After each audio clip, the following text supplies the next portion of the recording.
enfocada de una manera dual. ¿Qué quiere decir de manera dual? La experiencia que poseo me permite tanto ver al sector público desde afuera como desde adentro. Para empezar, quiero que me levante la mano quiénes están dentro del sector público o piensan ingresar dentro del sector público. A ver. Mm, nadie piensa. Ya, ahí veo uno, ahí veo otro. Ujú. Muy bien, veo tres. Perfecto. Entonces, ¿y quiénes están en el sector privado? A ver, levante la mano.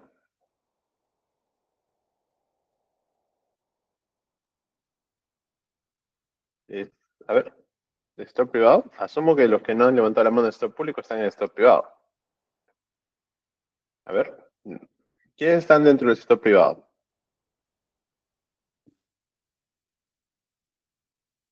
Bueno, voy a tomar eso como un silencio administrativo. Ya, entonces, bien, ¿por qué hago esa pregunta al principio de la clase siempre? Tenemos una mirada muy quizás sesgada, dado la experiencia con el sector público que se tiene, tanto para afuera como para de adentro. ¿Qué pasa? Que la gente comúnmente piensa que el sector público, cuando uno trabaja en el sector privado, no se involucra en trámites administrativos. La realidad es todo lo contrario. Desde el sector privado se tiene que inclusive conocer mucho de los procesos del sector público en donde uno se desenvuelve. Les pongo un ejemplo muy claro. Una persona está en el negocio, ahorita que está el negocio minero, está trabajando en todo el tema minero, pero si es cierto, la minería, veas una minería formal, imaginemos el ejemplo de Souther, por ejemplo, esa minería está intrínsecamente regulada al sector público. ¿Por qué? Porque los organismos que la supervisan, el contrato de concesión y todos los mecanismos pertenecen al sector público, por lo tanto tienen que ser trámites administrativos. Es más, cuando las entidades fiscalizadoras remitan los documentos o requieran los permisos o las autorizaciones necesarias, van a tenerlo. Y es más, les pongo un ejemplo muy pragmático.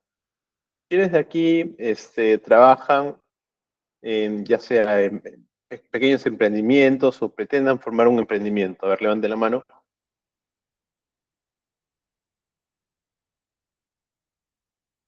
A ver, ahí sí tengo más levantadas la mano.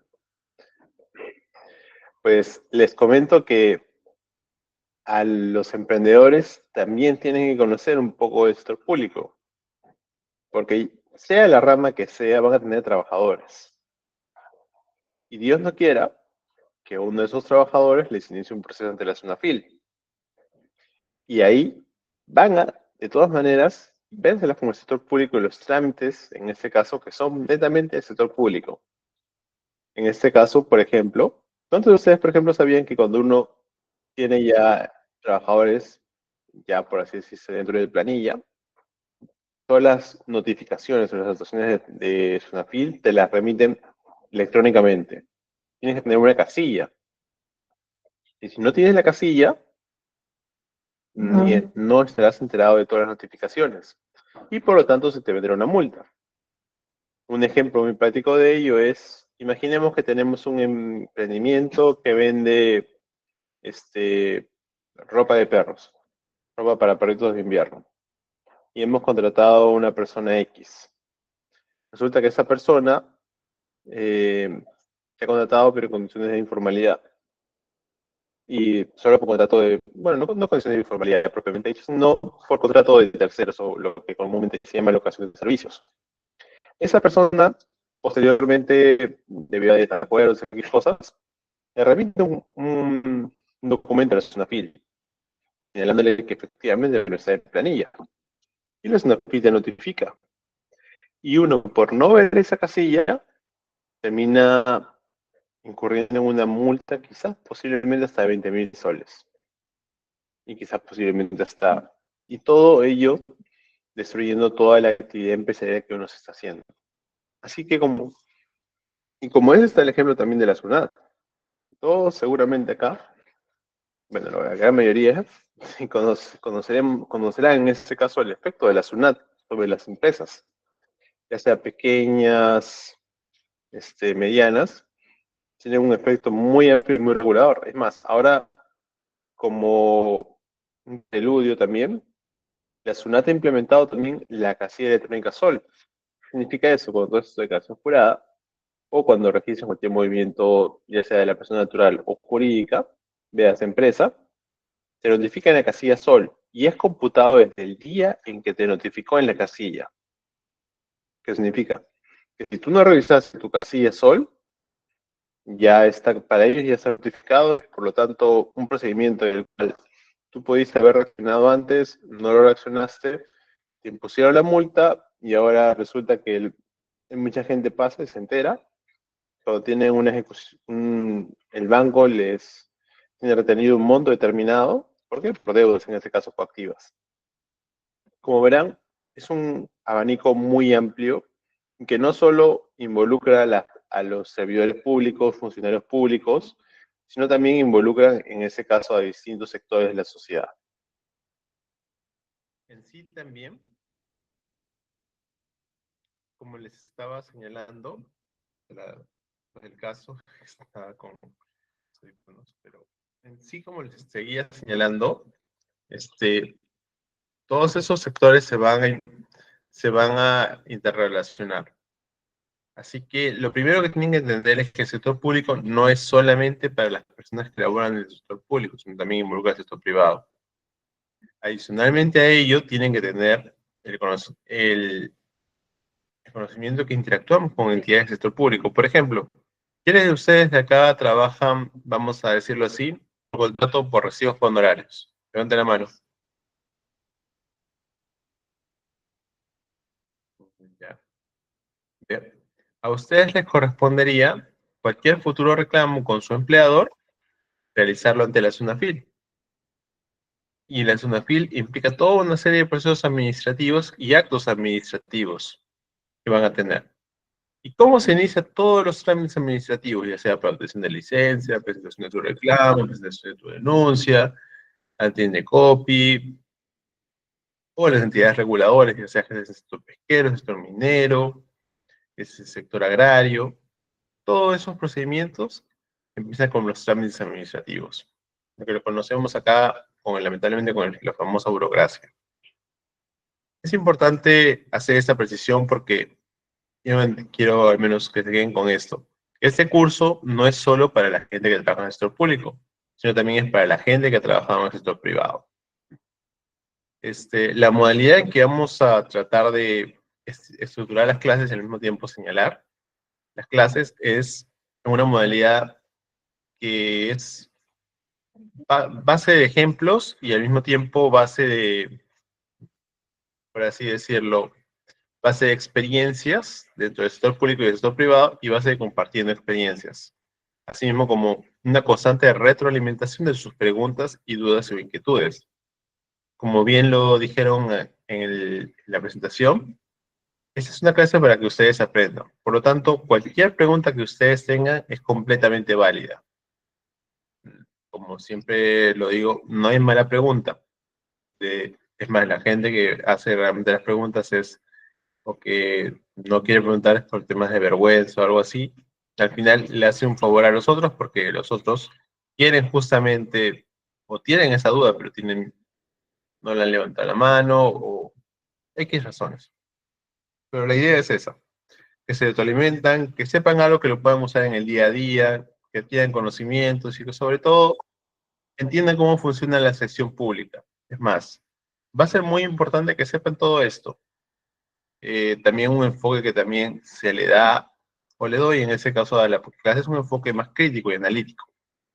Una vez que ustedes conozcan cómo funciona el aparato estatal, cómo funciona la gestión pública, van a entender, quizás de alguna mejor manera, van a ser mejores ciudadanos informados. A ver, me explicaré este punto un poquito. Lo que pasa es que muchas veces dentro de las coyunturas electorales municipales, tanto para elecciones locales, municipales, u cualquier otra autoridad, inclusive cuando uno ve las noticias, ve de la A a la Z que pueden hacer.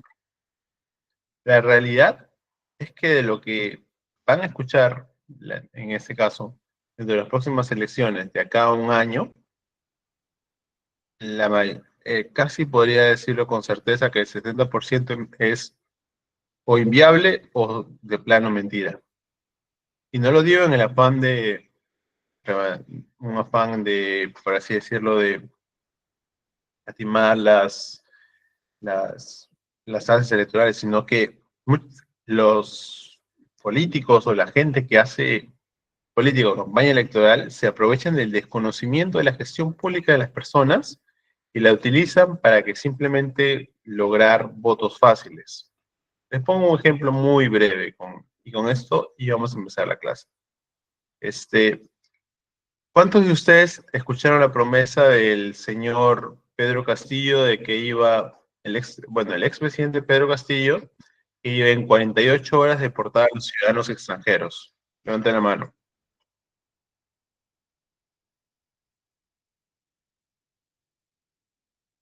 Veo. Ujú.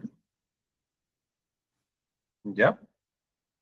Y ahora, de ustedes, ¿cuántos también han escuchado la promesa, creo que si no me equivoco, fuera de la presidenta en este caso, que era pena de muerte, la famosa, o de varios expresidentes, pena de muerte para los asesinos o los que cometan actos impúdicos con menores? ¿Quiénes han escuchado esa famosa frase? Muy bien, sí, han escuchado esa famosa frase. Pues les vengo a decir que eso no es posible. Disculpen por malograrles así de una la- las, las expectativas, pero no se puede hacer eso. Eso es inviable. En el modo en que se planteó, es inviable y corresponde, si bien es cierto, a un afán de parte de la ciudadanía, corresponde también a un aprovechamiento. Porque son propuestas que, como vamos a ver dentro del presente curso, son imposibles jurídica y materialmente de hacer por justamente cómo es estructurado el Estado.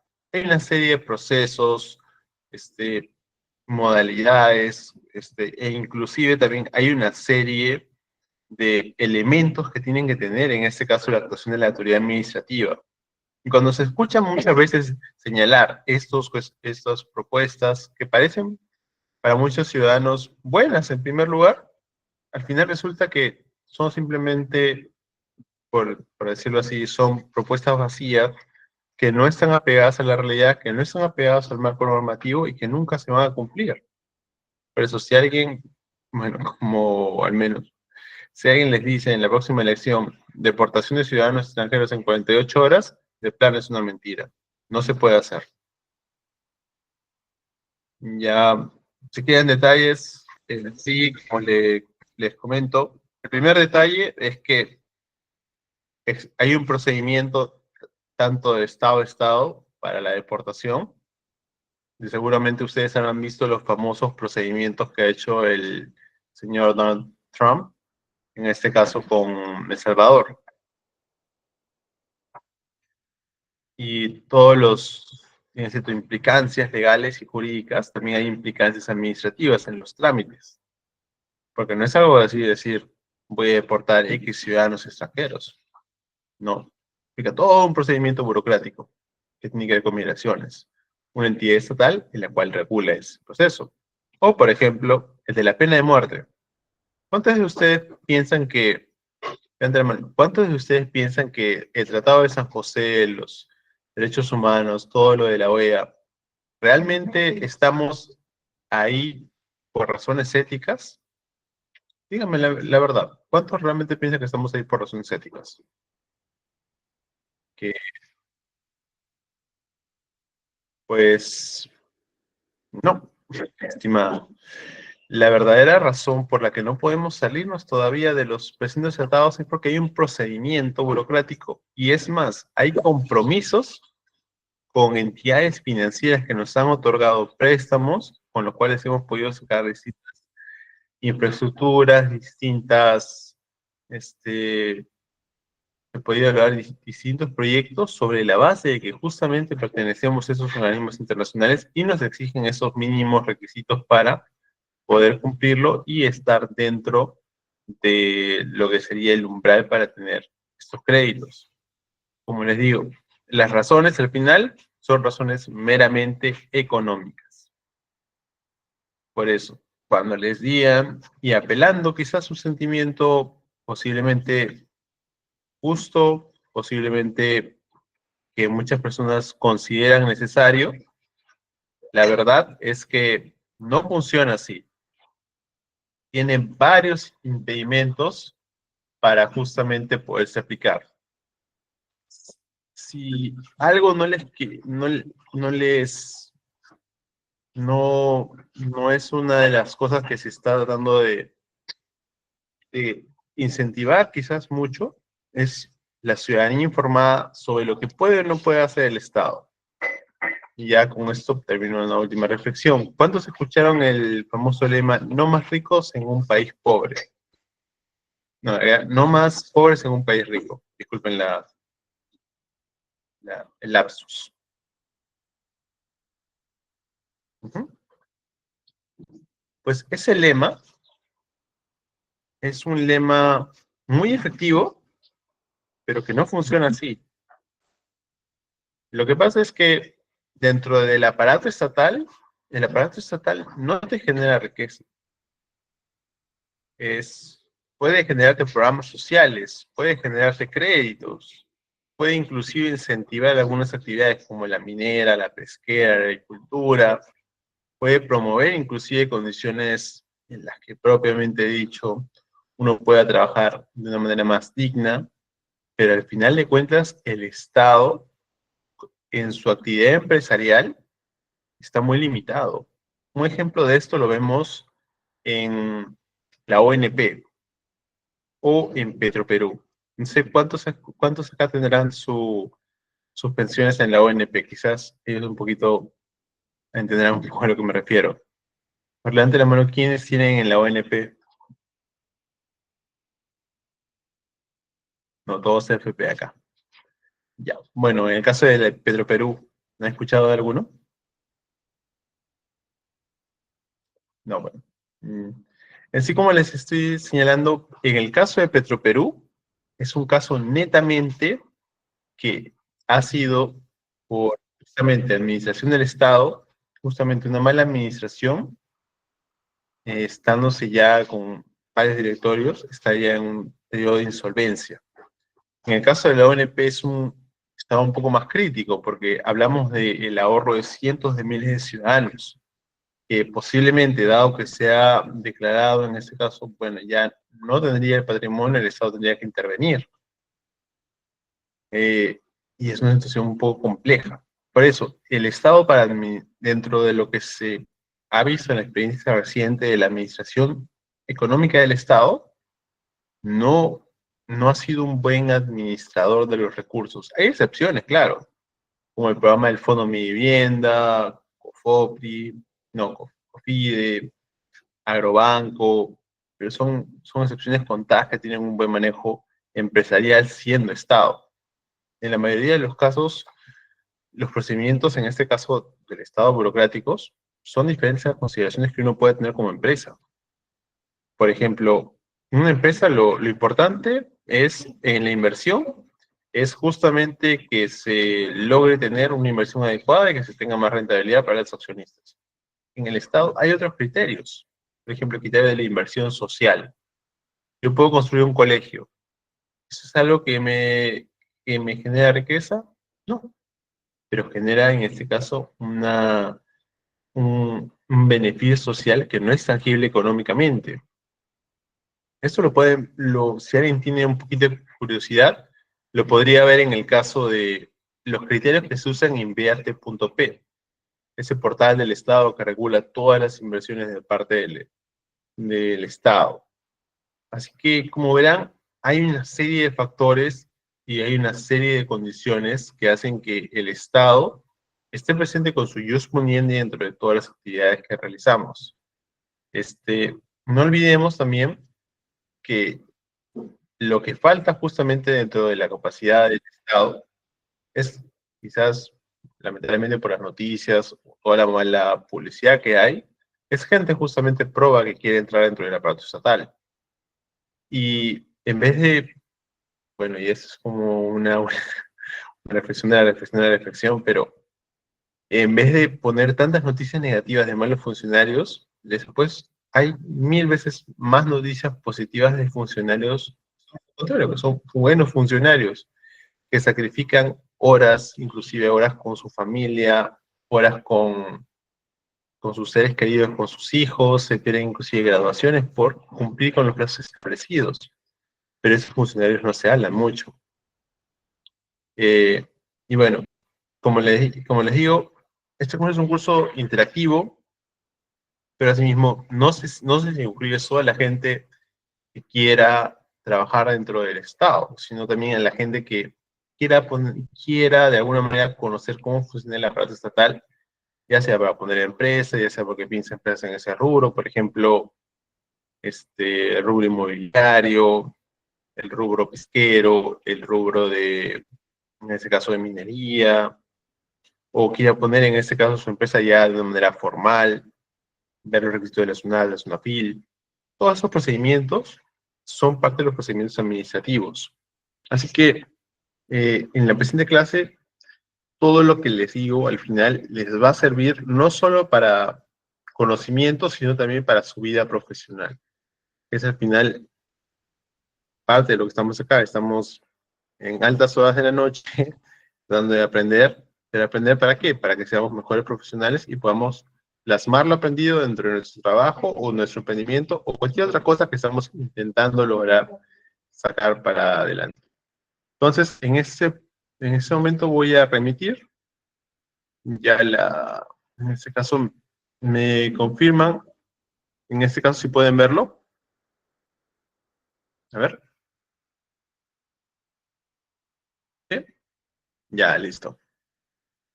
Entonces, vamos para acá. Ya.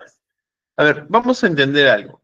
¿Qué es un trámite administrativo y un trámite documentario? Un trámite documentario, en el sentido estricto de la palabra, equivale a trámite administrativo, equivale a una gestión propiamente hecha de esos archivos en base a procesos fundamentales, tanto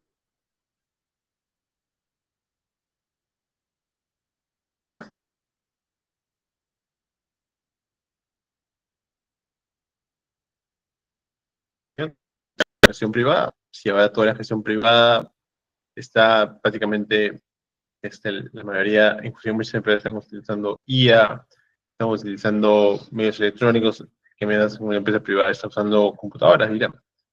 Lo que pasa es que hay procedimientos que sí requieren en este caso o trámites que van a ser en este caso presencial. Por ejemplo, les voy a poner un ejemplo muy pragmático que pasa en las entidades privadas.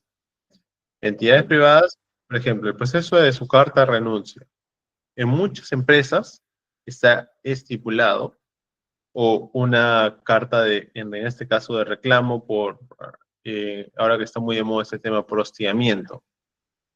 Ese proceso se inicia con una carta, en este caso dirigida al comité, y implica todo un trámite a nivel presencial.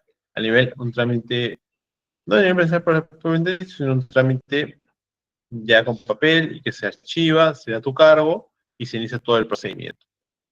¿Por qué? Ahora, otro ejemplo que les puedo dar, que es en la actividad privada, es en el manejo de legados.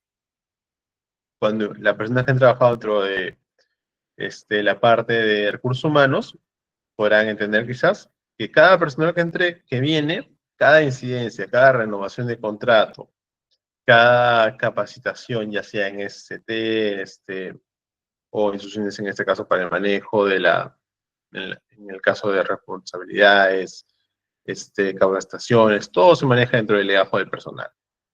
Ya.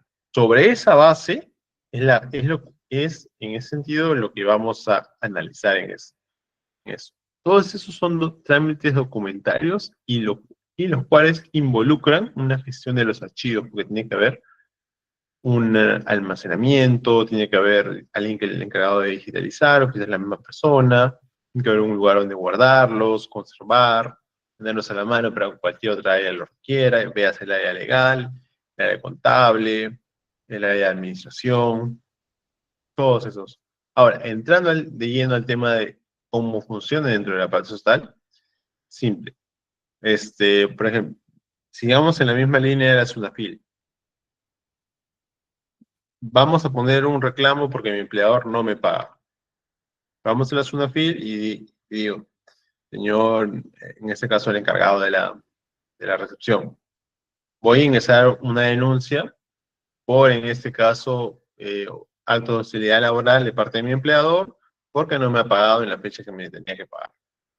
Y efectivamente se rellena el formulario, se firma y se entrega.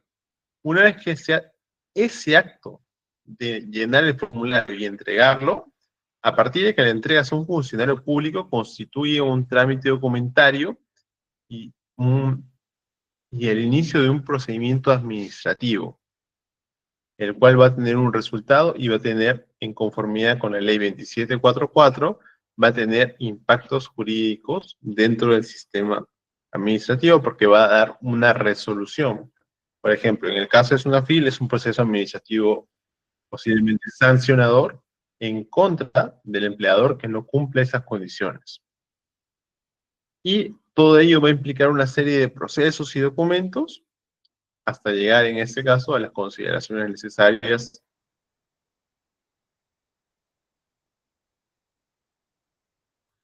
Es como se diferencian.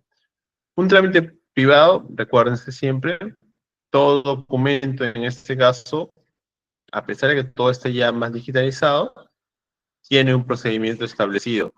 Pero en este caso, al ser un trámite documentario y estar justamente dentro de la administración pública, al solo hecho de presentar un formulario, una queja, un reclamo, un procedimiento, tupa o no tupa, implica un acto administrativo porque implica una respuesta de la entidad. Ahora, vamos a entender conceptos claves. El trámite documentario y la gestión de archivos.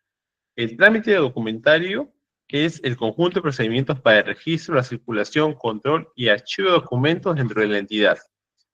En el ejemplo que ya les estaba diciendo, el ejemplo perfecto de trámite documentario es cuando ustedes, siendo el tenor que les está poniendo los ejemplos, presentan su denuncia ante la SUNAFIL por incumplimiento de pagos o por hostigamiento del empleador, o por no estar en planilla, X cosas. Ese trámite les va a dar un número de expediente, lo cual va a circular en ese caso a las áreas correspondientes, se le va a asignar a una persona y van a hacer las órdenes de inspecciones necesarias. Y le van a notificar en este caso al empleador dentro de su casilla, en este caso es una FIL, y ya se va a proceder a hacer un procedimiento administrativo sancionador. La gestión de archivos. ¿Cómo se remite propiamente la gestión de archivos? A través de la planificación, organización y preservación de documentos a lo largo del ciclo de su vida. Supongamos que tenemos un procedimiento en la SUNAFIL y que todo ha salido a favor del trabajador, regularmente los casos y a veces no. Pero supongamos que ha sido el caso. Entonces, en la gestión de archivos documentales se hace una planificación. En primer lugar, todas las etapas se planifican, se organizan y al final de tener la resolución,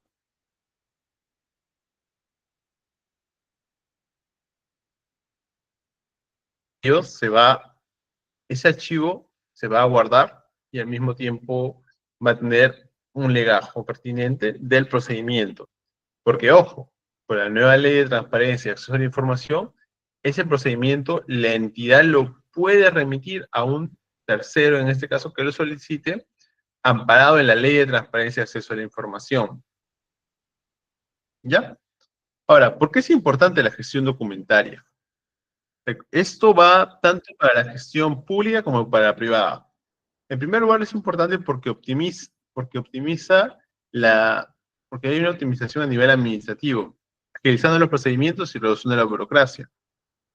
tanto en el nivel propiamente del aparato estatal, se agilizan los procedimientos. En este caso, al tener toda la mano, es mucho más fácil para la administración y en buen estado es mucho más fácil remitirlos y asimismo realizar los procedimientos adecuados.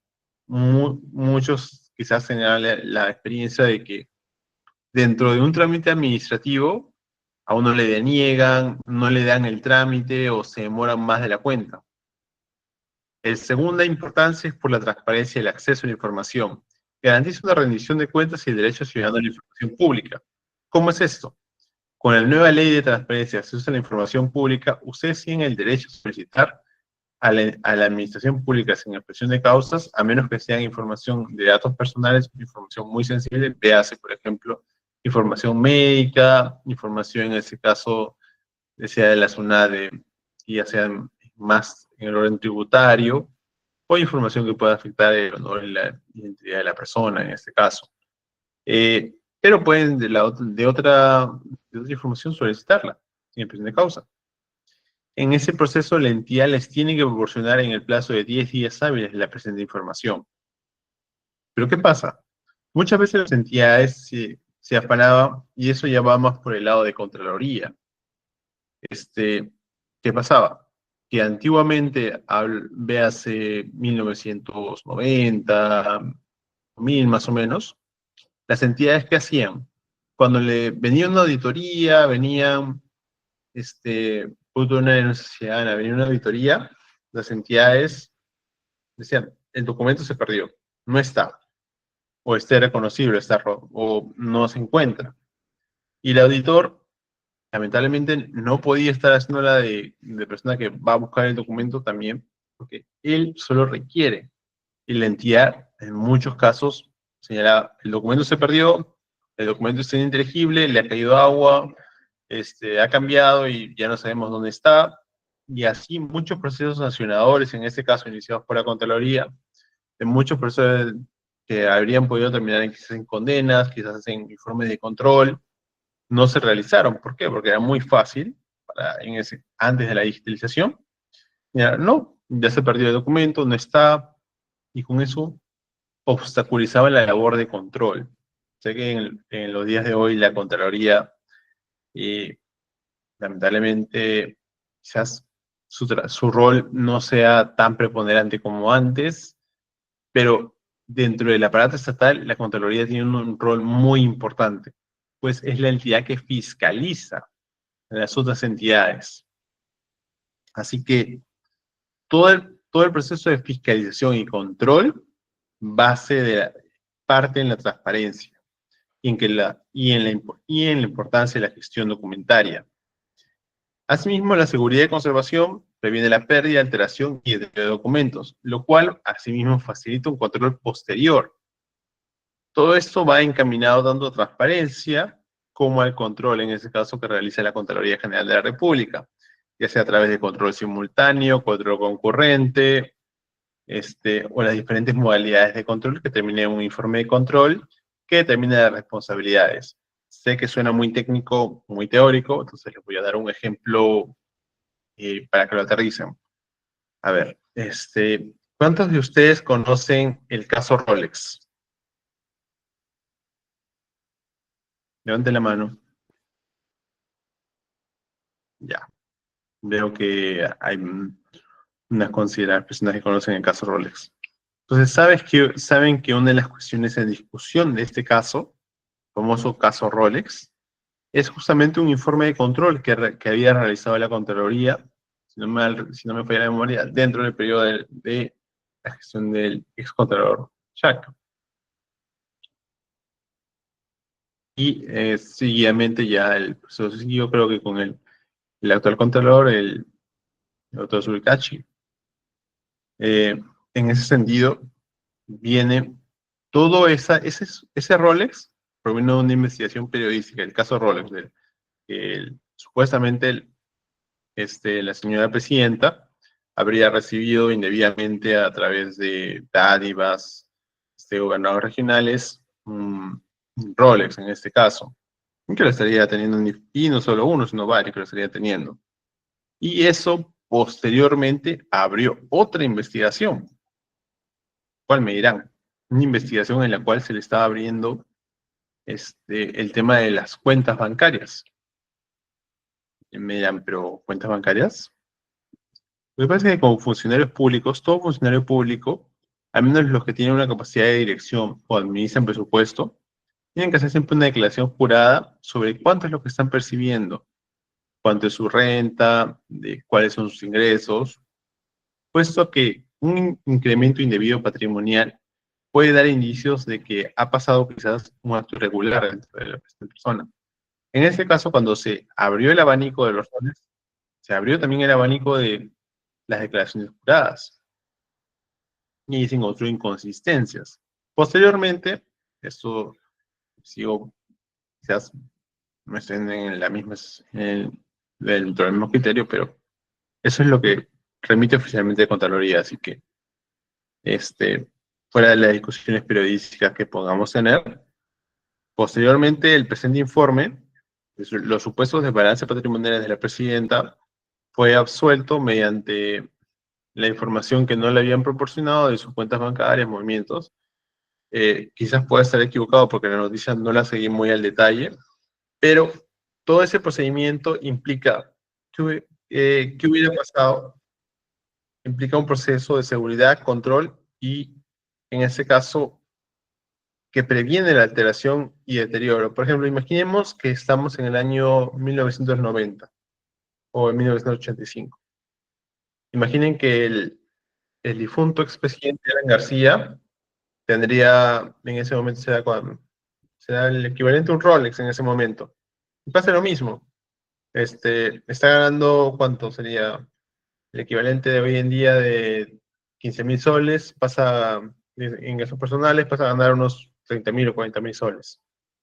En ese sentido, él puede decir, yo presenté mi declaración jurada, pero se perdió y se atropeló, no la encuentro la declaración jurada. Entonces, yo ya te la presenté, pero tú, funcionario, no la tuviste en el control, y ahora que quieres investigar, yo te había presentado toda la documentación, pero tú no estás. Es más, creo que les ha alterado. Esos riesgos de conservación y seguridad se basa en justamente la nueva modalidad que tenemos. Que la gestión documentaria, al ser electrónica, hay menos posibilidad que se altere.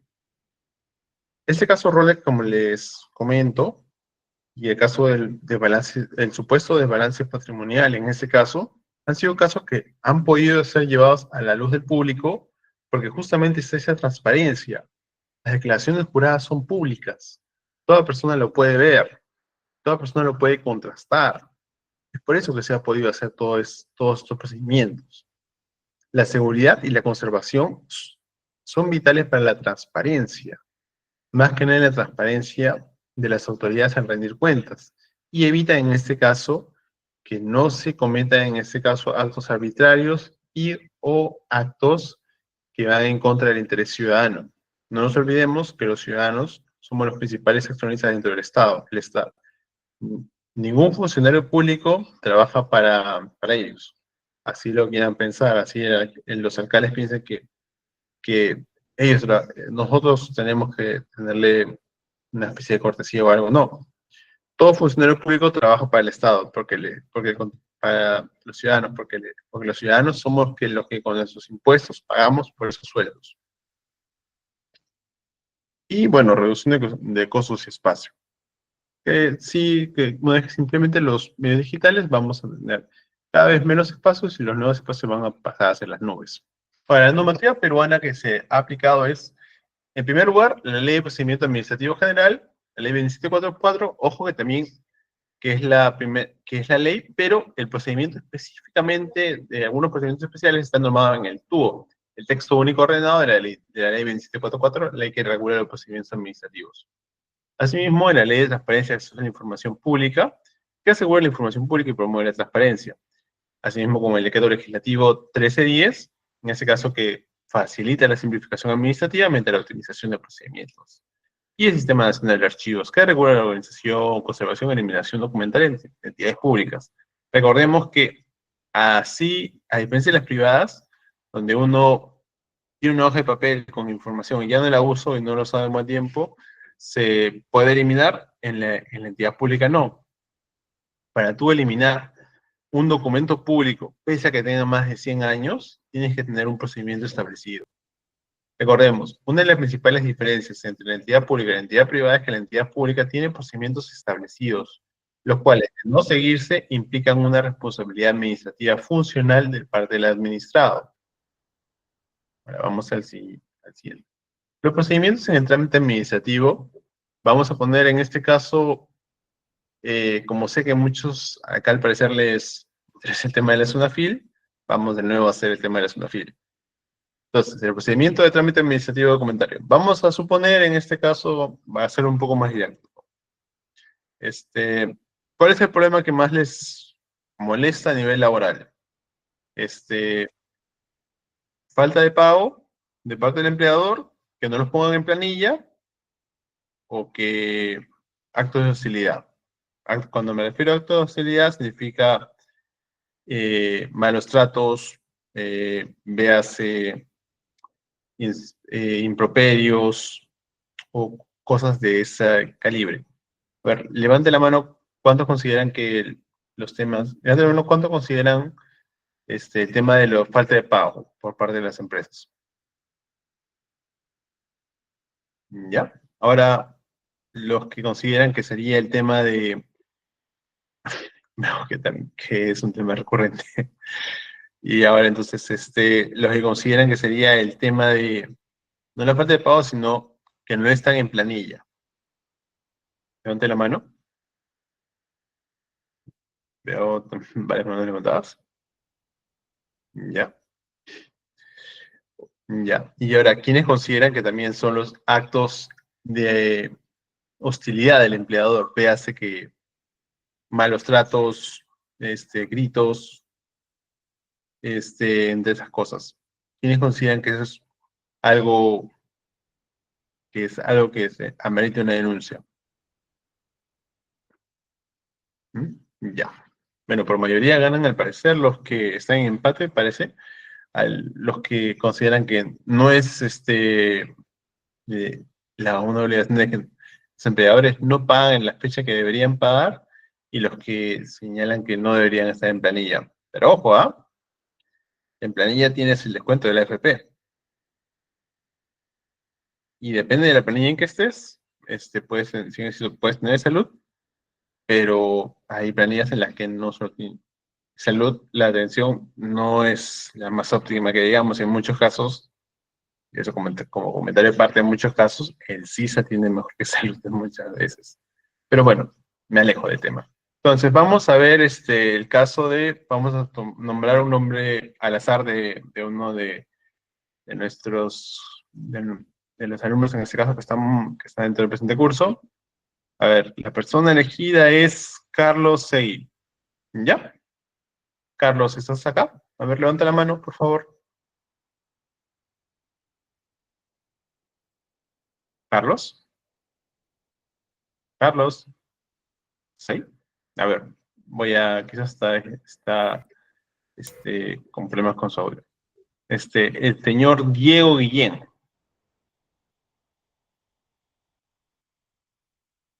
A ver. O bueno, ya que al parecer hay uno que tiene con una foto de gatito. El señor Emilio. Señor Emilio. Ya. A ver, en este caso, señor Freddy. Señor Freddy, ¿está?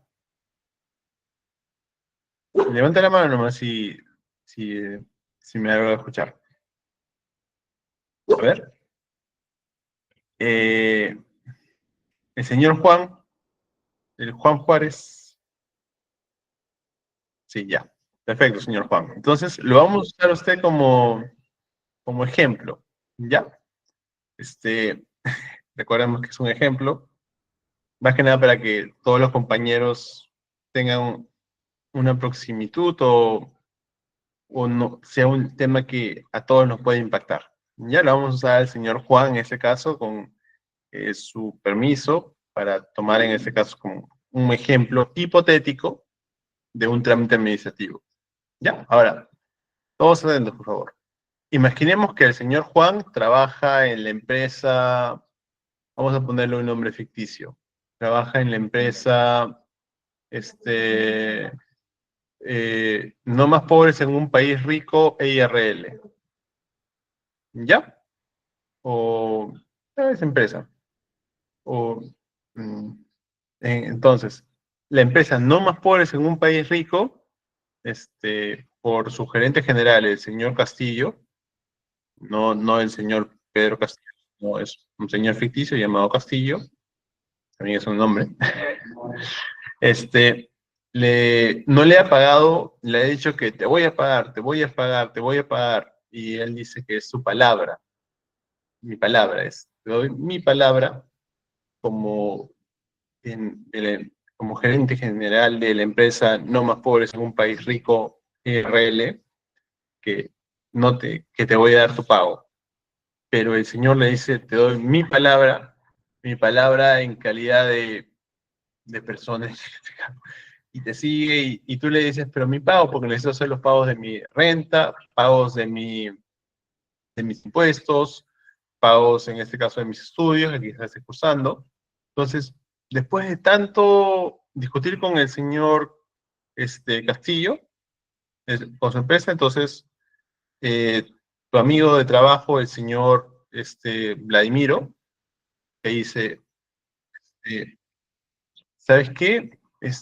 A mí, yo la verdad, nunca me pagó por las buenas y yo me fui a la SUNAFIL y al final obligaron al señor a que cumpla su palabra, por así decirlo. Entonces, uno se asesora y va en este caso con el señor Vladimir a hacer a la SUNAFIL. Ha ofrecido acompañarlo. Es más, al momento de realizar el trámite administrativo, le da su lapicito.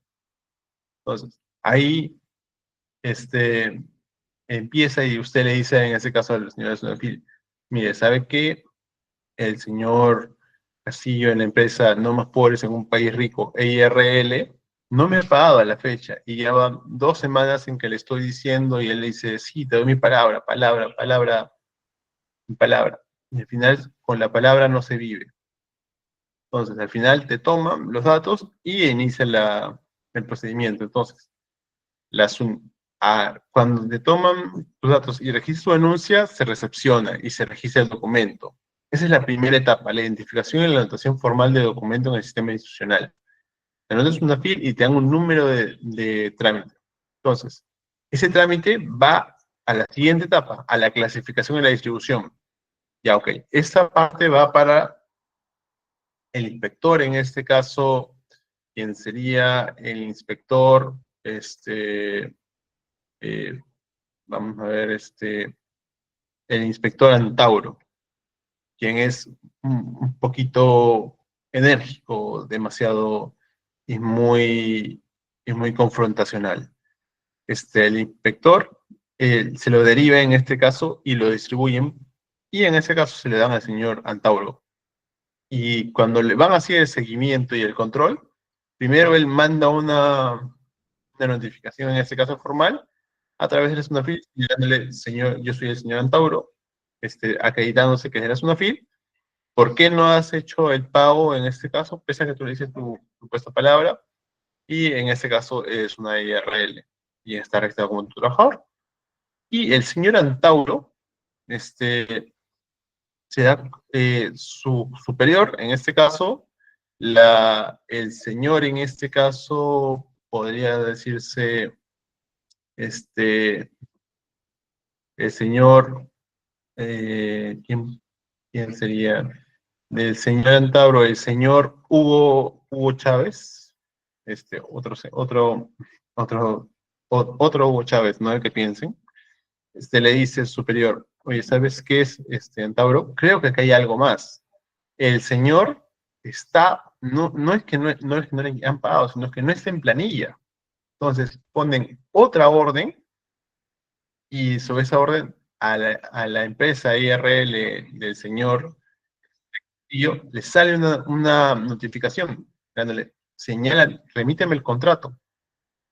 Y una vez que se hace todo el procedimiento, el encargado, en este caso de la fiscalización final, imaginemos sería, vamos a poner otro nombre ficticio, claro, el señor, el señor Kenji. El señor Kenji, muy gustosamente, dijo, ¿qué es lo que están haciendo el señor Antauro y el señor Hugo? Y al final dicen, sí, pero su procedimiento está demorando mucho. Y al final el señor no tiene los implementos necesarios ni siquiera para alimentar a sus mascotas. Entonces, es por eso que le hace un seguimiento y un control, y al final, a partir de ese monitoreo del estado y el flujo del documento, se llega a la conclusión de que sí, efectivamente, no le ha pagado al empleador y asimismo no lo ha puesto en planilla. Se le da un plazo para que lo ponga en planilla y una vez cumplido ese plazo y no lo ha cumplido en planilla, a pesar de que le diga, te doy mi palabra, el señor Castillo, se le impone una multa.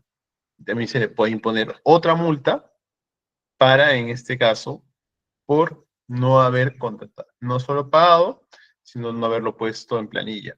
Conseguían 2 multas.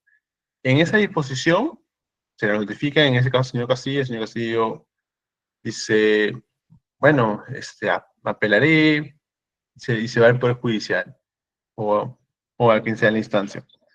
Pero al final, termina. Y todo ese proceso, al final, queda en archivo. ¿Pero qué pasa? Y ahí viene lo interesante del archivo y la conservación documental. Supongamos, en este caso, que para términos prácticos, el señor Juan quiere ilustrar en este caso a la clase, quiere comentar su esto. ¿Por qué? Porque se enteró que el señor Castillo se está lanzando para congresista o senador. Y se dio cuenta de que en sus principales promesas de campaña está, todos los trabajadores van a tener un trabajo justo. ¿Qué pasa? Que el señor, en este caso, Juan, ya con el conocimiento del procedimiento que le siguió antes UNAFIL, decide solicitarlo por transparencia, ¿ya? Y a su familia, en ese caso que pensaba votar por el señor Castillo, les muestra ese documento y señalándole, no, efectivamente el señor hizo una cosa, pero miren lo que pasó. Y miren cómo todo un procedimiento administrativo, he tratado de ponerle los ejemplos de quizás un poco más coloridos, para que entiendan un poco cómo funciona esta dinámica y cómo es importante la conservación, porque de ese procedimiento administrativo que viene en multa y viene en una sanción, puede en este caso llegar a instancias en elecciones. Por ejemplo, al señor, al señor Castillo, imaginemos que lo quisiera nombrar presidente, presidente del BCR, y luego salga esto. Se caería un posible nombramiento de un ministro. No es algo leve los trámites administrativos. Cada acto tiene consecuencias. Eso es lo que quiero que entiendan. Así que lo primero es tener una conservación de los actos administrativos, dar una memoria histórica. Y una memoria histórica posiblemente empodera al ciudadano que realice los trámites administrativos. Todo este procedimiento que les he señalado, ese procedimiento en este caso administrativo, lo he marcado más en las partes UNAFIL, porque creo que, dado la composición de la clase, es un tema que les parece que les interesa mucho. Siempre bueno,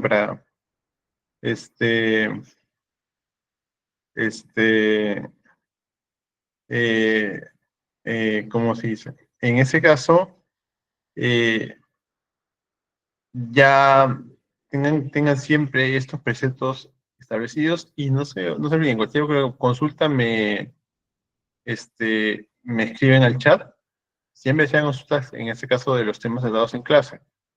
Estoy tratando de hacerlo lo más amena posible para que se entiendan los puntos y también por la hora. También entiendo que es un poco complicado ya después de un día agotador y no prestarlo porque no es fácil estar a estas horas de la noche estudiando. A ver, tengo una pregunta. Cuando se habla de sanciones administrativas, se refiere a los empleadores responsables si en el caso de un empleado que ya no esté en esa oficina. A ver, aquí la pregunta que tú me estás haciendo, estimada Nayibe, es en atención en este caso a la empresa. Sunafil sanciona a la empresa. Por ejemplo, si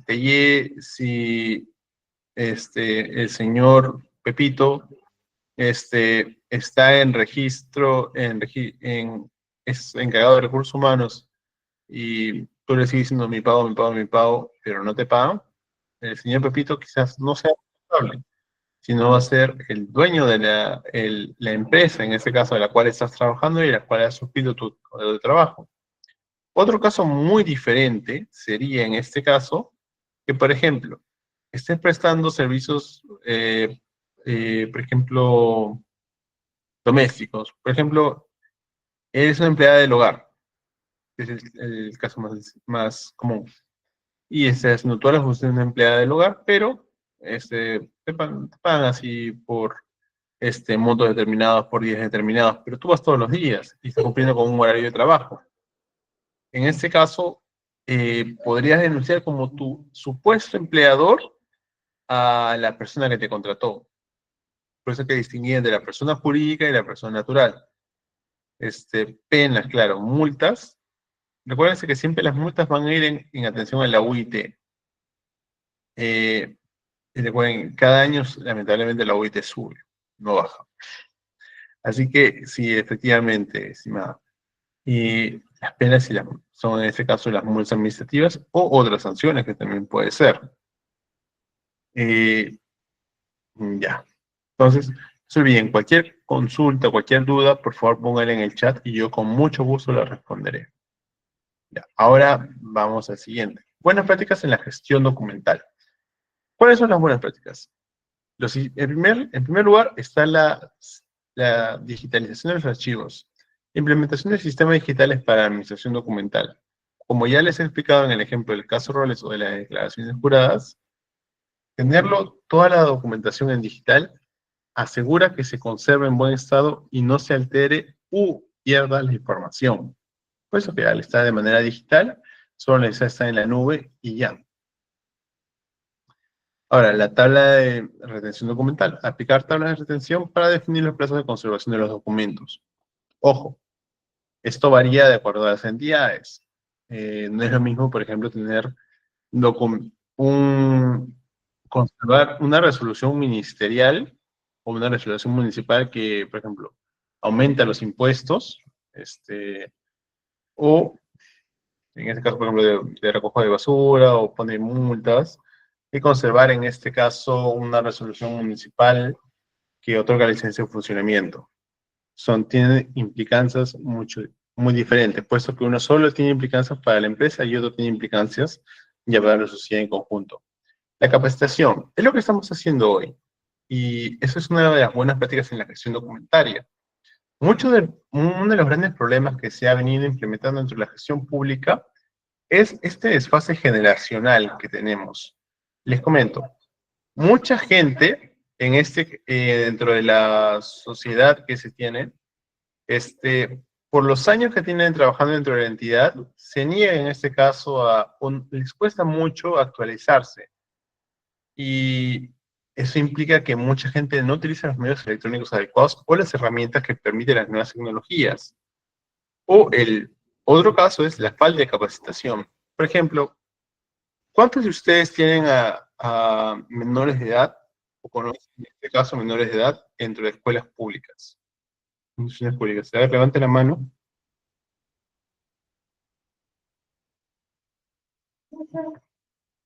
A ver. Ya. Me parece que... ujú. Claro, sí. Por eso, pero sí hacen capacitaciones a los jefes. A ver, la pregunta es, ¿cuántos tienen en este caso capacitación dentro del sector público? Les pongo el ejemplo más claro de los profesores. ¿Por qué? Porque no, está muy ligado al tema de la SUTEP y a los temas de en ese caso, huelga magisterial en tanto 2016 como 2019, por la reforma en este caso, tanto implementada por el gobierno del expresidente Alan García como del expresidente Pedro Pablo Kuczynski, en el cual se les exigía lo mínimo, que pasen un examen, y que los que pasaran el examen iban a tener una mejor gratificación o mejores sueldos. Pasó que gente como, como en este caso, bueno, en ese momento estaba el expresidente Pedro Castillo, quienes se opusieran diciendo no, pero es una excusa para votar al magisterio y todas las demás. Al final ellos ganaron por hacer esa huelga y, y de los profesores que ustedes van a tener, ya hagan ese intento, porque muchos profesores, al menos públicos, cuentan con lo mínimo. O sea, les enseñan a los niños y ustedes se van a dar cuenta quizás inclusive resolviendo sus ejercicios, que a los niños, lamentablemente, usted sabe más que el profesor que les está enseñando supuestamente matemática, lenguaje. ¿Y por qué se debe eso? Porque no se capacitan. Y al no capacitarse, no pueden brindar un servicio adecuado. Ese es uno de los grandes problemas que se tienen. Y en relación, en este caso, a los jefes que me han hecho la pregunta, se capacita más que nada a las jefaturas en temas de, por ejemplo, jefatura, depende de la entidad, te diría, pero más que nada es en atención a que recordemos que, al menos en las entidades públicas, todo pasa por jefatura. ¿Qué significa? Tú quieres al que te aprueben salir o un permiso, tiene que pasar por jefe. Quieres que te aprueben un acto determinado, tiene que pasar por jefatura. Que el nivel de responsabilidad y el nivel de jefatura han sido asesores, pero entre las unidades orgánicas, por ejemplo, el jefe de abastecimiento, el jefe de contabilidad, el jefe de la unidad orgánica, todas esas personas tienen que tener una capacitación porque si no, lamentablemente con todas las modificatorias que se van a ir dando, no van a poder dar abasto justamente a lo que requiere todo el personal. Y ahora, la seguridad y la confidencialidad. Esto ya va más por un tema del lado de que la documentación es privada, pero más que nada por un tema de seguridad. ¿Por qué refiero a esto? Porque, por ejemplo, si ustedes tienen una documentación pública que es sensible, véase, historial clínico o historial médico, en este caso la gente que trabaja dentro de los servicios de salud, o gente que trabaja dentro de la parte tributaria, nacional, en este caso las declaraciones juradas de impuestos. Cuando toda esa información, no sé si han escuchado el caso de la Municipalidad de Miraflores y el supuesto hackeo que hubo, en el cual se pusieron los datos de muchos vecinos. Y eso contribuyó de una manera parcial, quizás, estoy especulando, a que se implementaran quizás los incidentes delictivos dentro de la zona. Una especulación mía. Pero toda esa información tiene un deber de confidencialidad. ¿Ya? Ahora vamos a ver los beneficios de la gestión documental. En primer lugar es la eficacia. La idea es optimizar los recursos y reducir los tiempos administrativos. ¿Cómo optimizamos los recursos? Optimizando el tiempo. ¿Cómo optimizamos el tiempo? Evitando procedimientos que pueden ser tediosos. ¿Qué es más rápido? ¿Escribir en computadora o escribir a mano? ¿Tener el documento y poder cambiarlo en el momento que sea necesario o no? Ir en este caso a despachar a las 7 de la mañana y terminar a las 12 de la noche despachando, o simplemente mediante la computadora, ya sea por un viaje en este caso que tenga para una coordinación interregional, despacharlo desde, en este caso, el despacho. Asimismo, la transparencia es todo el acceso a la información pública que uno puede tener. Como ya les he comentado, el ejemplo de la transparencia es muy importante. Un procedimiento tan sencillo y tan personal como el de SUNAFIL puede tener consecuencias al final en los electores finales. La seguridad, la conservación de la memoria institucional y la prevención de la pérdida. Ahora está muy de moda el tema de la ciberseguridad. ¿Qué pasa? Que en procedimientos antiguos, como por ejemplo los que habían y tenían, la implementación de esos sistemas electrónicos ha generado una nueva brecha, un nuevo desafío, el cual es tener mecanismos de ciberseguridad adecuados para la prevención de que se roben la información, hackeen cuentas. la principal institución ahorita que está afectada por esto, quizás sea la RENIEC, en la cual se hackean muchas veces los datos personales de las personas y se los filtran a personas no autorizadas. O, por ejemplo, los casos de entidades telefónicas, que hay mucha filtración en ese caso de la data. Claro que en ese caso, haciendo la tingencia, siempre cuando está, es una opinión personal. No es que ellos tengan la obligación, a diferencia, por ejemplo, de la RENIEC, de conservar esa data en beneficio, porque puede ser realmente usada para otros fines. Y ahora la digitalización de los procesos. Primero empezamos con la modernización. ¿Qué significa la modernización? Hemos pasado de un sistema que era anacrónicamente escriturado a un sistema digital, el cual tiene muchas cosas positivas, entre las cuales está la reducción del tiempo y la efectividad. Es mucho más fácil tramitar un documento electrónico que tramitar un documento, imprimirlo, firmarlo, pisarlo, y si te equivocas en una coma tienes que volverlo a hacer. En cambio que si se equivocaron en el caso de una coma, lo pueden realizar. Eficacia, agiliza los procesos y reduce la burocracia. En el caso de la eficacia, siempre la agilización de los procesos, cuanto más rápido sea un proceso, más mejor esté el administrado, porque un proceso rápido equivale a una mejor atención al público. Recordemos que siempre el Estado se debe al ciudadano, y es al ciudadano quien finalmente financia el Estado. Es una relación sincrónica. El acceso, facilita el acceso a la información, ¿cierto? A través de la transparencia, la seguridad, protege la información de la pérdida y el deterioro. Recordemos también que la protección de la pérdida y el deterioro de la información es muy importante, puesto que, por ejemplo, si se pierde en este caso una información o se deteriora, posteriormente puede servir como excusa para que un funcionario público que esté cometiendo algo indebido no lo logre en ese caso investigar y por lo tanto procesar, generándose así un ambiente de impunidad. Ahora, importancia de la gestión documentaria en el Perú. ¿Por qué es importante en el Perú tener una gestión documentaria adecuada? En primer lugar, es el cumplimiento normativo. Toda gestión documentaria tiene que ser, en este caso, seguida de acuerdo a los estándares normativos que señalan las normas. Recuerden, cada entidad tiene sus propias, en este caso, reglas para la admisión de documentación. Mayormente están contenidas en el TUO, texto único ordenado, y los procedimientos específicamente están en el TUPA. Son los textos únicos de procedimientos administrativos. Uh-huh. La transparencia. La importancia radica en la transparencia, puesto que, y ahí vengo al punto donde empecé, lamentablemente las autoridades y los políticos que se quieren elegir utilizan la demagogia.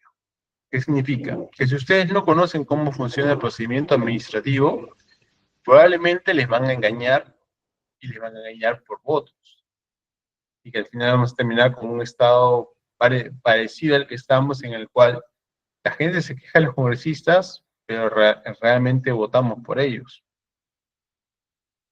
Así que lo que sí es importante siempre es tener, como todo en la vida, siempre uno tiene que entender que lo que suena en sí no siempre es lo que uno, no siempre se puede lograr las cosas que uno se quiere lograr de la manera más fácil. Regularmente las cosas que se quieren lograr, y eso, en este caso el ex premio Nobel Mario Vargas Llosa lo tenía muy en claro.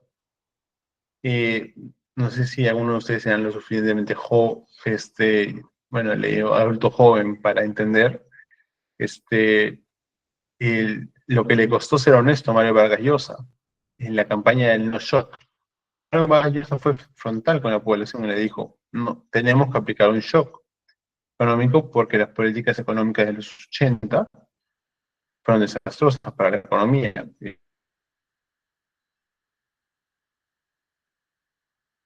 Estábamos en la hiperinflación.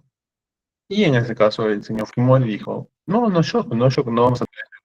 y al final se aplicó el shock. La transparencia de las autoridades públicas es importante, porque al final a la población le puedes engañar, pero al final el tiempo va a ser justamente que lo que tú pensabas que no tenías que hacer, lo termines haciendo. Les pongo otro ejemplo también, para que vean que no solo se extrapola a los ejemplos. En este caso, no sé cuántos de ustedes han podido ver todo el debate de las AFPs. Es un debate que inclusive se está probando ahorita en el momento.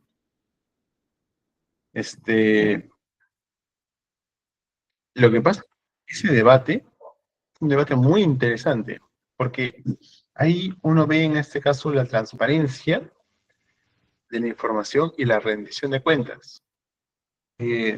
Ustedes habrán visto seguramente ese famoso entrevista donde le preguntaron a un beneficiario específicamente cuánto era el monto si una persona trabajaba el sueldo mínimo. Y después, si la persona fallecía, el beneficiario inclusive recibía una parte mucho menor de lo que le correspondía si hubiera sido con vida. La transparencia y la rendición de cuentas en las entidades y los procedimientos administrativos ayudan a que justamente los debates sean alterados, pero también ayudan a que no caigamos en demagogia. Por ejemplo, es muy fácil decir, sí, abordamos las AFPs y no a la ONP. Creo que todo el mundo detesta la idea en que, bueno, eso a nivel personal. Considero que el dinero al final tiene que ser administrado en función de lo que uno lo quiera administrar. El problema también surge en qué hacer con las personas que van a llegar, en este caso, a una edad avanzada y sin una pensión. No se van a menos que realicen actividad intelectual, y eso, porque también la actividad intelectual con los años se deteriora en muchos casos, van a estar teniendo que trabajar prácticamente hasta los últimos días. Porque ahora, dada nuestra, por así decirlo, nuestra descomposición del núcleo familiar, antiguamente los hijos se quedaban cuidando a los padres, ahora eso ya no es el caso. Ahora la descomposición del núcleo familiar pasa que el hijo ya simplemente se independice, o se vaya, tenga su familia, ya próximamente su familia, ya el papá ya sigue trabajando y ahí ya dejan de cuidar a la unidad paternal. Y en otros casos también pasa en que los hijos no tienen hijos, pero sin embargo se van de viaje y se van a otros países y el papá se queda dentro del territorio nacional. Y en esos casos el hijo ya tiene su vida en el extranjero y el papá sigue viviendo en Perú. Y pasa que está en otros estados de defensión. O en el peor de los casos, para que se ha sacado el ancho sacando a los hijos adelante y los hijos simplemente hacen su vida y ya. No hay una protección para la gente mayor, lo que significa que del lado de, eh, del debate público sobre la jubilación no se pone la idea de qué va a pasar con esas personas, adultos en este caso, que van a ser ancianos, cuando lleguen a esa edad. ¿Quién les va a dar la pensión? En este caso, es importante siempre tener los dos lados de la moneda, no caer en simplemente discursos baratos, por así decirlo. Como por ejemplo, y también, aquí viendo en el tema de la eficiencia y la modernización, la optimización de los recursos y la reducción de tiempos administrativos. Hablando del tema de Sunafil, hace poco, no me acuerdo cuándo fue, pero sí salió, o bueno, creo que salió que justamente habrían aprobado comisiones de trabajo, esas congresistas, estas congresistas, la famosa, la que era antiguamente, sí es famosa porque era creo que representante de un sindicato de trabajadores de limpieza, y la señora como estaba Sam, ellas impulsaban medidas en ese caso para el fortalecimiento de la SUNAFIL dentro de las entidades, dentro de las empresas. Y ahora ustedes me dirán, pero profesor, usted ha hablado a favor de la SUNAFIL en este caso. No, siempre tiene que uno, cuando ve un argumento, ver los dos lados de la moneda. Si uno es empresario, al final, y uno quiere emprender, que te fiscalicen y te pongan unas multas astronómicas, hace que uno realmente no quiera tener personal contratado dentro de planilla. Es un desincentivo, puesto que la normativa, al menos laboral en Perú, es tan estricta que genera al final tantos costos laborales que muchos terminan trabajando en la informalidad y se genera que aumente la informalidad. Por eso es que uno de los países con mayor regulación laboral dentro de la región es Perú. Pero coincidentemente es uno de los países con la mayor tasa de informalidad. Es por eso que toda norma y toda propuesta tiene que ser mirada desde ambos lados de la moneda. No es simplemente decir lo que suena bonito, sino lo que es realista. Eh, y eso parte de la eficacia. La eficacia es optimizar los recursos, hacerlo mejor con lo que tienes. Y las empresas lo que tienen es un margen de acción muy reducido, al menos las pequeñas. Cuando uno empieza una bodega, una tienda, no tienen los costos necesarios. Si ya de por sí es complicado con la SUNAT, imagínense con la SUNAFIL. Pónganse en el caso de que fueran una empresa. Ahí vienen todas esas consideraciones. Y ahora, la modernización, como ya les he señalado, es la digitalización de los procesos y la mejora de la gestión documental. Todo este proceso va encaminado a que de acá en los próximos 10 años, todos los procesos a nivel nacional, al menos según el plan que tiene el Estado peruano, deberían ya ser todos digitalizados y que toda la información o los servicios que acceda a la ciudadanía sean de manera virtual. Ahora, ahí viene el debate entre las personas que dicen, pero los ancianitos que están acostumbrados a hacer su trámite presencial, ¿los vas a excluir a ellos? ¿Cómo harás con las personas que no pueden acceder por señal a Internet? Ahí viene todo un debate, pero es, en teoría, a donde se está apuntando el Estado, porque comprende que la mayoría ahora de personas en Perú, sea la condición económica que sea, tienen celular, tienen los medios para acceder. Ahora, como les iba diciendo, todo este proceso marca una especie de disyuntiva entre el sector público y el sector privado. Lo que he estado tratando de hacerles en este ejemplo de la SUNAFIL, lo he tratado de mirar desde el punto de vista de los trabajadores. Porque sí, es cierto que hay empresas que no les importan las personas y nunca le dicen palabra y te voy a pagar en hoy día y nunca te pagan. Pero también es cierto que hay empresas que sí cumplen con los pagos, que sí están todos en planilla, pero los excesivos costos y de tener empleados hacen que reduzcan en este caso el monto de la remuneración. Por ejemplo, si soy una empresa y a mí mi empleador me señala, por ejemplo, que yo debería tener a mi personal con SCT, tengo que tener a mi personal con capacitaciones, o tengo que aumentarles de nuevo mi personal porque con el aumento del sueldo mínimo tengo que aumentarles a todos. Y ahí me genera un gran costo. Todo eso se traduce al final en que trámites estrictos, toda documentación estricta, todo procedimiento estricto va a generar el efecto adverso. Lamentablemente el experimento me voy a los dos extremos quizás, para no agarrarme la todo el día con la SUNAFIL, sino como, por ejemplo, la SUNEDU. Al final, ¿qué terminas creando? Lo contrario del efecto que se crea, toda regulación en exceso termina creando esos vacíos. Por ejemplo, en la SUNEDU, mucha gente termina su maestría dentro de, por ejemplo, muchas universidades, pero por tiempo no terminan de sacar la tesis o el título. Pero como no está registrada en el SUNEDU, en sí ya no es muy contable.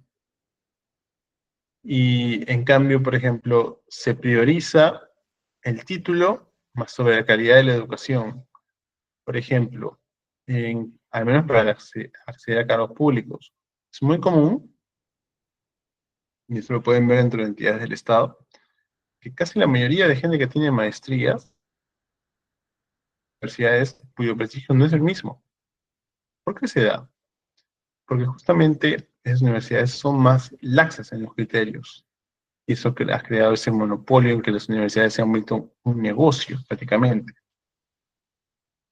En sí, toda sobreregulación y todo sobreproceso va a tener el efecto adverso.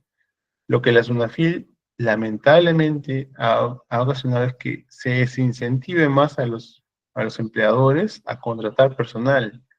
Porque basta una sola denuncia, sea con sustento, sea sin sustento, para tener costes legales, costes de abogados, costes de multas, todo ello lo asume el empleador. Muy aparte de sus costos de operatividad del negocio, que son cambiantes. ¿Y a qué viene todo esto? El trámite documentario es la vía para ver cómo nos relacionamos con la entidad pública. Todo trámite documentario empieza desde que el administrado remite una comunicación a una entidad pública, ya sea en este caso, hemos estado con el ejemplo práctico de la SUNAFIL, pero puede ser ante el ministerio, por ejemplo. Ustedes quieren tener licencia de funcionamiento, solicitan ante el ministerio, cumple con los requisitos y se le da. Ustedes quieren tener, tienen su inmueble. No sé cuántos de ustedes de acá tendrán, por ejemplo, un inmueble que está, Manzana E, lote 5. A ver, no sé cuántos tendrán que han escuchado un inmueble así. En vez del inmueble de, inmueble tal, número 153, por ejemplo. Esa es la numeración municipal. Y ese es un trámite que se tiene que hacer ante la municipalidad. Todos los trámites y todos los procesos empiezan desde que uno remite la documentación hasta que uno la termina. Es importante tener eso. Y al mismo tiempo entender que el mundo sí está cambiando. Pasamos de un sistema en el cual era todo escriturado a un sistema electrónico, en el cual vamos a tener que adaptarnos y que muchas de nuestras preconcepciones antiguas van a tener que adaptarse a los nuevos tiempos. Nuevas generaciones van a venir con nuevos modos de trabajar, pero al final, y como hice mención en ese caso al momento de ver las buenas prácticas, lo que estamos haciendo constituye una buena práctica de gestión documentaria, cuál es capacitarse.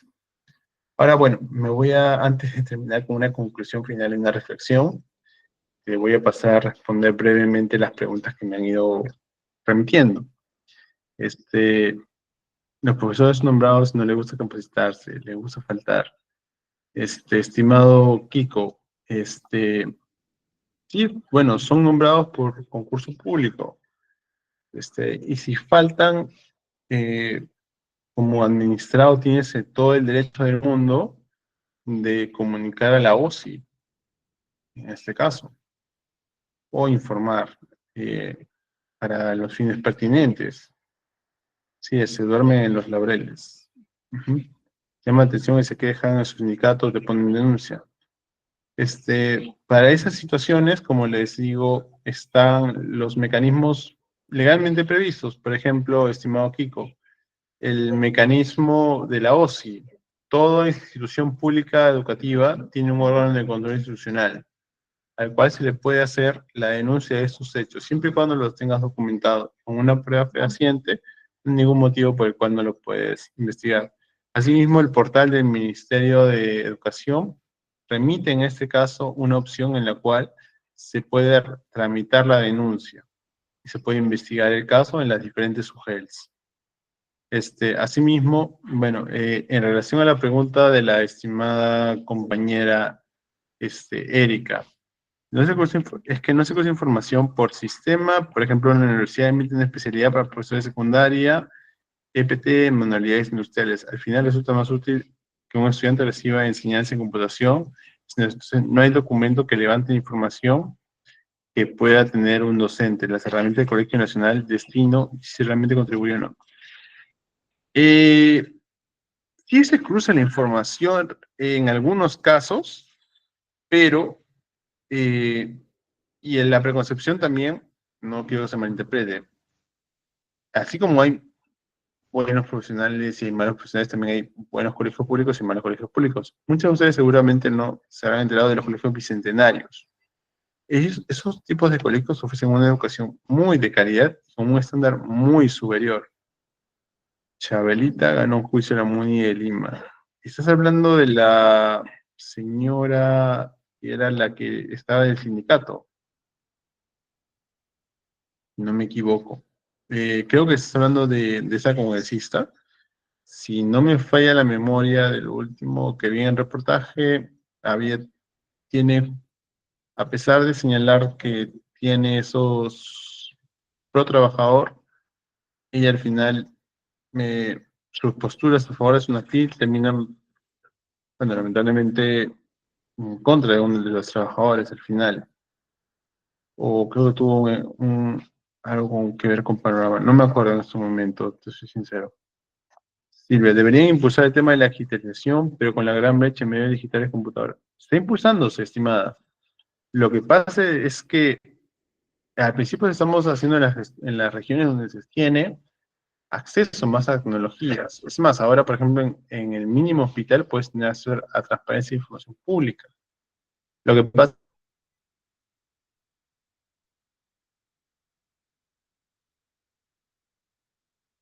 es que tienes no solo la brecha digital, sino la brecha a nivel de estructura pública, que significa, por ejemplo, en las zonas andinas.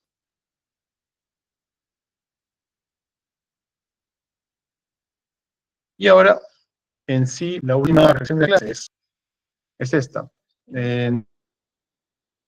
Los trámites administrativos son parte esencial de la casa, de indispensable, recuerden, y no, nadie es indispensable. En cualquier momento uno puede salirse del trabajo o le puede pasar mil cosas. Lo único que es imperenne es el conocimiento, y a partir del conocimiento es donde uno le paga. El hecho de que uno sacrifique horas del día en capacitarse, sea mejor, va a retribuir quizás no a corto plazo, sino a largo plazo. Y bueno, eso más que nada sería todo. Muchísimas gracias por su atención y de nuevo felicitarlos por el esfuerzo que están haciendo. Y bueno, eso es más que nada todo por el día de hoy. Espero que les haya ayudado. Y muchísimas gracias. Que tengan ahí ya una excelente noche y de todo corazón espero que tengan una excelente semana.